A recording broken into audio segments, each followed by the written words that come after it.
মধুপুর উচ্চ বিদ্যালয় মাঠে মরহুম বেগম খালেদা জিয়ার গায়েবী জানাজার নামাজ অনুষ্ঠিত হয়েছে।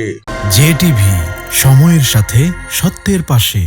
গণপ্রজাতন্ত্রী বাংলাদেশ সরকারের সাবেক 3 বারের প্রধানমন্ত্রী, বাংলাদেশ জাতীয়তাবাদী দল বিএনপির চেয়ারপারসন ও আপসহীন জননেত্রী বেগম খালেদা জিয়া দীর্ঘ 43 বছরের রাজনীতির অবসান ঘটিয়ে দীর্ঘদিন চিকিৎসারত অবস্থায় গতকাল 30 ডিসেম্বর 2025 তারিখ ঢাকার এবারকেয়ার হাসপাতালে চিরনিদ্রায় শায়িত হয়েছেন।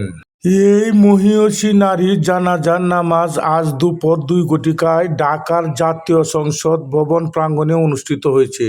মধুপুর বাজার এলাকার যারা জাতীয় সংসদ ভবনে জানাজায় অংশগ্রহণ করতে পারেনি তারা আজ মধুপুর উচ্চ বিদ্যালয় মাঠে গায়েবী জানাজায় অংশগ্রহণ করেছে।